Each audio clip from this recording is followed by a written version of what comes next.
agency or local, that survivor is treated in a way that is trauma informed, that best practices are used, and that survivors are provided the support they need throughout the investigation and prosecution to make sure that not only is the case a strong one that can result in a conviction, but is one that does not unnecessarily re-traumatize survivors. And we know that the inclusion of the model of using child advocacy centers and multidisciplinary teams in this process helps meet survivors' needs and results in the best evidence that can be used in a prosecution. And unfortunately, this was not the case for the survivors of Larry Nassar, but we are optimistic that the passage of this bill will ensure that going forward those best practices are used in every situation where that is possible. And that is why RENA is proud to have worked with you, Senator, and your staff and groups like the NDAA to pass the Respect for Child Survivors Act. We thank you for prioritizing this bill in the 117th Congress, and we're really looking forward to seeing the impact that it's going to have going forward. This idea, respect for child survivors of sexual abuse, sounds like a very straightforward one, but even so, the path from a concept to legislation to passage is not an easy one, and over the last few years, we know it's taken the hard work of a number of different people to draft a bill, receive feedback, find language that not only works effectively for survivors, for law enforcement, but then can pass two houses of Congress and be signed into law.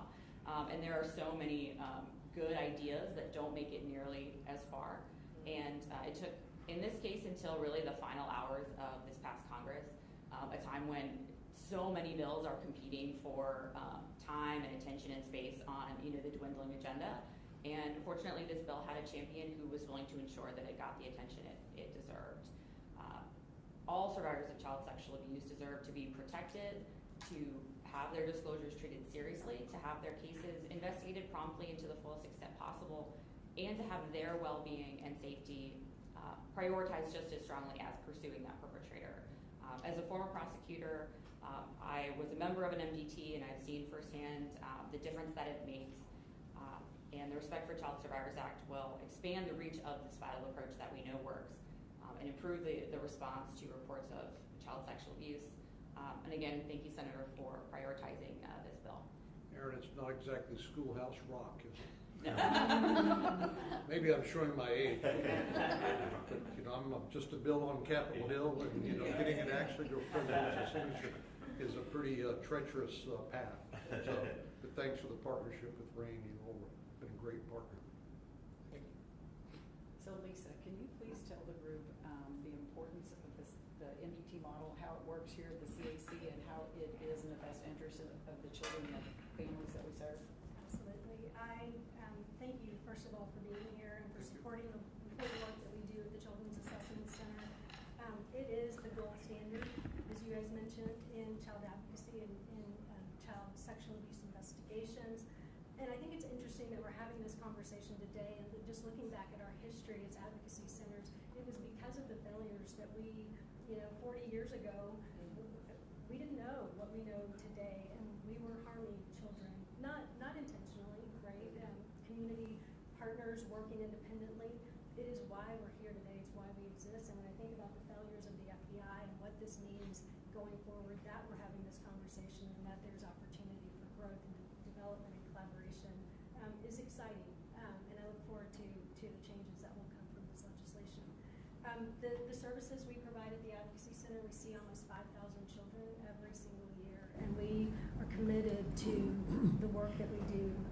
When you go through, we'll have an opportunity to tour the CAC. There are about 25 to 30 children every single day that are coming in for a forensic interview to talk about what has happened to them. And we're fortunate in Houston and Harris County to have specially trained, licensed mental health professionals who talk to our children, who give them a safe space.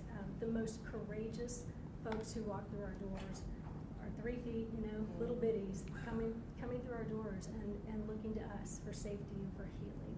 And the Advocacy Center model provides that. We can't do that without funding. We can't do that without the support of our partner agencies. And so we're grateful that you're here. Forensic interviewing, family advocacy, when a family comes into the CAC for the first time, when they're contacted by a law enforcement agency, no one knows what to expect. They don't know that it's going to take, a few weeks before someone calls them, reaches out to them. They don't know, that the criminal justice system takes time. There's an expectation that things are going to happen right away. Having a victim advocate who walks alongside a parent, it's like taking the blindfold off of that parent and holding their hand through some really, really difficult times, and then letting them know of all of the resources that are available to them. Our advocates are available for our families from the moment they walk through the door until, if it goes to prosecution, through the prosecution phase. Very, very important. And then they're also connecting them with resources in our community, because we are one of many agencies. We have 57 partner agencies. And there are times where we lean on our community partners to help us in this work. Our partnership with Texas Children's Hospital, the medical services that we're able to provide on site for a child to be able to go from a forensic interview to their medical exam, for us to be able to get the information, the evidence that's necessary to move their cases forward is really important. And to do it in a place where children feel safe, where there are professionals who are trained to work with them, to talk to them, and to help build not just the physical safety, but the psychological, emotional safety as well. And then a full service mental health facility here. So we have therapists and psychologists, psychiatrists who work with our kids. Trauma, we know impacts kids very differently. Symptoms look pretty severe for our kids. And so having a team of experts who know and understand that and can get all of those services at the Advocacy Center makes a huge difference for the kids that we serve. And then the case review, and that is where our partners come together, and there's a level of accountability in that case review. Everyone's coming to the table and talking about their role. And what I love most about that process is that there are experts, there are some, like myself, Cornyn, we've been in the field for over 20 years. There are a lot of new folks who are in the field, and they're able to learn from each other and to ensure that we as an agency are doing the things that we've committed to do to help child victims and survivors of sexual abuse. And so that accountability, I think, is really important to our mission as well. So thank you so much for what you're doing. This allows us to continue to do the really important work. Thanks for doing such important work. Well. I'm very lucky to have Lisa Burgoyne on my team. Justin, why do you believe this legislation is so important? Yeah, thanks, Carrie. Well, Senator, on behalf of Children's Advocacy Centers of Texas, we so appreciate you and your leadership on this legislation, but always you are our champion in DC, and to know that we have your strong voice leading the way really, really, truly means a lot. I tout that a lot of times in the national conversations I have, so we're very proud to have you and your leadership always. I'm proud today to represent our Texas network of CACs. As you know, in Texas, we do things bigger than most people. We are a large and mighty network, currently at 70 centers across Texas. We are serving 206 of the 254 counties. That's reaching 98% of Texas's population of children and families. And we joined a national network of CACs across the country that was born over 30 years ago. And how that movement and network was born was the recognition that we needed to bring professionals to the table to start talking about these cases, that it would better serve child abuse victims. And over time, that model, that multidisciplinary approach to investigations of child abuse has become the gold standard, as Kenda said. I know that you recognize that. And that we know that there are better case outcomes when we bring those professionals to the table. Anecdotally, Erin was talking about her time as a prosecutor. For my time as a prosecutor, most of the time was served here in Harris County, and this was my home CAC. As a early child abuse prosecutor, the first time I came to the CAC and engaged in a multidisciplinary team, I went back to my supervisor and was like, why aren't we doing this in all cases? I mean, it was really amazing to see everybody come to the table. And what that looks like in Texas overall as a big picture is we are now a network of, we're over 1,400 CAC staff across the state, bringing together over 1,000 law enforcement jurisdictions, 230 district and county attorneys' offices or representation from those offices, 300 plus mental health and medical professionals at these local CACs, and then every CPS or DFPS region is represented in these local MDTs. So a report of child abuse comes in through usually the state child abuse hotline or through a law enforcement referral, and then they are referred to the CAC so that that multidisciplinary team can come together and decide what is best for that child, individual child's case. And that has proven to be, like you said, and that it's been recognized as the gold standard. What that has meant is in FY22 and last year's fiscal year, Texas served over 68,000 kids that walked through the doors of CACs. It's sad that those numbers keep growing, but we know that those numbers are unreached. There are still unreached kids, and we are committed to making sure we close that gap. The reason that this recently passed legislation is so important is because our CACs stand ready always to partner with our federal partners, especially our FBI. And we know that in jurisdictions like Kenda recognize where it's working well, it's really working. There are many FBI offices that are engaged with our local CACs that are signed on to the MOUs that are already working. But as highlighted by the Nassar investigations, where it's not working, it's a failure of the system. And so that was highlighted in nothing more than what the hearings that you witnessed and that we all witnessed play out in front of us. And so this legislation will help ensure that those connections are made at the local level with the FBI and those partners and within our CACs.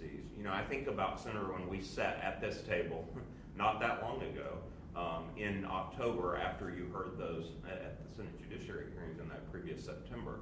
And in that relatively short period of time, we know that amount of time, your dedication to this legislation, there were Nassar victims that waited for a call back after a report of abuse longer than it took for you to pass this legislation. So, like you said, you made the reference earlier, that we know that process is not easy and quick. And your dedication and commitment to this has ensured that got across the finish line. And it will also mean that child victims across this country benefit from that. So, again, always thank you, Senator. I thank you, your staff. Love working with Jay. Francie, I have to put in a plug for Francie because she's my DC ear. And we just look forward to continuing to partner with you and appreciate your support in all of our efforts. I think there are 56 FBI field offices across the country, and you mentioned some of them have MOUs with local law enforcement, including maybe children's assessment centers. Yes. Are there some that do not? Yes, and in fact, there's been actually kind of separate apart from the Nassar investigation highlighting that need.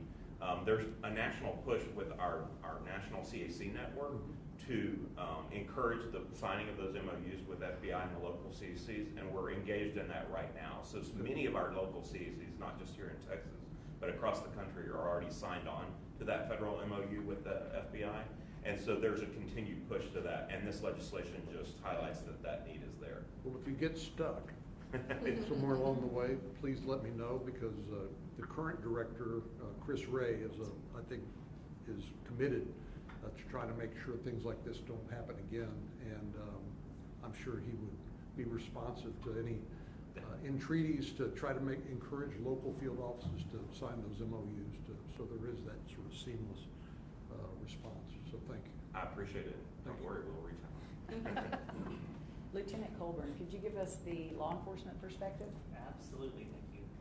Thank you for all the work you've done on this. I think just from years of experience that I have from law enforcement, I can speak directly as to just how important it is to have a partner here in the CAC. You know, we're trying to talk to bad guys. We're not trying to talk to kids about sexual abuse, and this is one of the most challenging and difficult things they'll ever do in their life. And having a trained professional available, a safe place for the kids to go, and having someone who's actually trained and certified to speak with them, it makes a tremendous difference.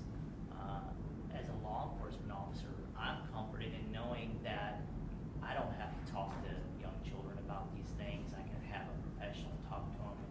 And while that takes a lot of pressure off of law enforcement, we can sit back and go, okay, what is important for our investigation? And I'm confident that this act is going to strengthen the FBI's cases because it's done so with ours. To go into court and try and explain your investigation and your work without the partnership of someone like the CAC, it's challenging. And just having that group with us and being able, the multidisciplinary team, being able to sit down with them and talk about challenges you face in some of these investigations. They're very, very complex. They're very difficult. They're very lengthy. And it's just an amazing partnership we have. And I've been through a lot of cases, and I would hate to have to do it alone. And that's pretty much what the FBI was doing. They were doing it alone. And they do phenomenal work, but this will absolutely strengthen their cases. And it will also ensure that these kids aren't re-victimized. Never make a phone call to interview someone over the phone about sexual abuse. It's traumatizing, just even hear that. But just thank you for all the work that you've done. It's amazing. It's a win for the kids for sure. So Lieutenant, if I could just ask, a few weeks ago I had a chance to do a ride around with the patrol officer in the Houston Police Department. And one of the things that that I learned is that as a result of Hurricane Harvey and COVID, that a lot of the criminal cases that could be brought have been delayed. Has this been a problem in this area? Well, so typically, I don't want to step my toes, but typically it takes about 3 years before you go to court on a case. And that was before. Yeah. I don't know where it is now. I think a lot of our cases keep getting pushed back because there's just not the ability to. Delay is try not these your cases. friend, I It's not. assume when You it have comes a to kid this that comes in and makes an outcry of sexual abuse at 7, and then they're 10 before it goes to court. It's Yeah. crazy. Yeah. So it's always been an issue because it's just in Harris County, there's so many cases that you just can't try them all. So they keep getting reset. But I think the earliest I ever went to court on a case was 2 years after the case. And so that's very common. And I don't think it's a pandemic thing. I think it's just historically, it takes a long time for these cases to go to court. We have so many cases in Harris County. Other jurisdictions it may be a lot quicker, but here, I mean, there's so many cases. Well, to your point, that makes it even more important to get Absolutely. admissible evidence Absolutely. early. You've got, here we have just an amazing facility. I can't say enough about it. I've worked in police stations, and this is like working in a palace, right? But I can say that just the protocols in place to maintain the evidence, the interviews, you're not going to lose this stuff. You'd hate to find that some jurisdiction has lost an interview and they have to go back and re-interview a child, which I'm sure it has happened. Yeah. But here, they have things in place, backups in place to where once we get that interview, we're not going to have to go back and say, hey, I'm sorry, I know you did this a year ago, but I need you to do it again. So. Emily, thank you for joining us today. We'd love to hear your perspective. So I'm the presidency of the Houston Area Women's Center, and the Houston Area Women's Center has been in existence for 45 years now, providing life-saving services to survivors of domestic violence, trafficking, and sexual assault. We function as the region's rape crisis center and operate a 24-hour hotline for survivors of sexual assault. We regularly accompany survivors to the hospital. We have a special program for hospital accompaniment. And we are the presiding officer for Harris County Sexual Assault Response Team, which is an attempt to take what's learned from the multidisciplinary teams for youth and apply them at the adult level. So it's a multidisciplinary team for adult survivors of assault, and we are just getting that launched here. It doesn't mean there hasn't been that collaboration, but it is now being formalized as the Harris County Sexual Assault Response Team, SART. We are grateful to be longstanding partners with the Children's Assessment Center on a specialized program that we have that accompanies, sends trained advocates to accompany children in the criminal justice process and be there during the trial. About a third of our clients at the Houston Area Women's Center are children. this is a very specialized program that sees firsthand how long it can take for these cases to come to trial, and many times the child has to go through the criminal court case without any family support. Potentially those family members are also witnesses in the trial, so this is a really special program that works with children and then builds that relationship and trust, and then is there in the courtroom. Our advocates are there in the courtroom to help make sure that the child, no matter what the outcome of the case is, feels empowered by that process. I want to just say how meaningful and grateful this legislation is, and grateful that we are. It is incredibly significant to address this at the federal level. We are, I think, deeply aware of how many systems need to be improved and changed in order to make sure that trauma-centered services and healing-centered services are available. But it's always a question about how do you do it? And this bill really, it seems like it was just a master class in listening